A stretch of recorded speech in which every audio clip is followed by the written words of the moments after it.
England के इतिहास में एल्फ्रेड का नाम बड़े ही सम्मान से लिया जाता है। एल्फ्रेड ने प्रजा के लिए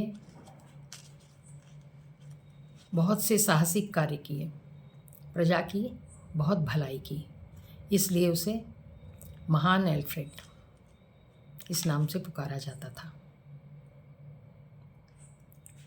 शुरू में एल्फ्रेड भी एक साधारण सा राजा था।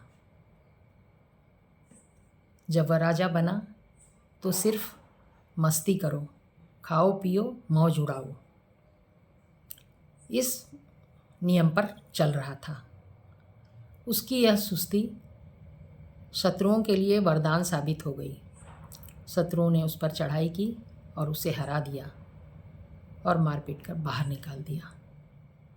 अब अल्फ्रेड मारा मारा फिर रहा था। बहुत परेशान होकर उसने एक किसान के घर नौकरी की। वहाँ वह बर्तन मांजने का, पानी भरने का, घर साफ करने का, यही सब काम करता था और उसके कामों की देखभाल किसान की पत्नी करती थी। एक बार किसान की पत्नी बाहर जा रही थी, बटलोई में दाल उबल रही थी। किसान की पत्नी ने अल्फ्रेड से कहा कि ध्यान देना इस पर, यह दाल जल ना जाए, पक जाने पर इसे उतार देना। जब किसान की पत्नी लौट कर आई तो उसने देखा बटलोई की सारी दाल जल चुकी है। अल्फ्रेड एक तरफ किसी ध्यान में बैठा है। उसको बहुत गुस्सा आया।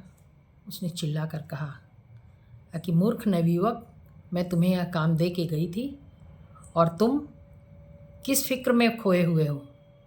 लगता है तुम पर भी अल्फ्रेड की छाया पड़ चुकी है। इतने लापरवाह हो गए हो तुम भी उसी की तरह मारा मारा फिरोगे। किसान की पत्नी को नहीं पता था कि उसके सामने साक्षात एल्फ्रेड ही खड़ा है, किंतु एल्फ्रेड को पता चल चुका था कि मेरी क्या भूल है। अल्फ्रेड ने इस बात पर विचार किया और फिर से अपने दोस्तों को जोड़ा, फिर से एक सेना तैयार की और पूरे प्रयत्न के साथ दुश्मन पर चढ़ाई करके उसने दुश्मन को जीत लिया और लंदन फिर उसका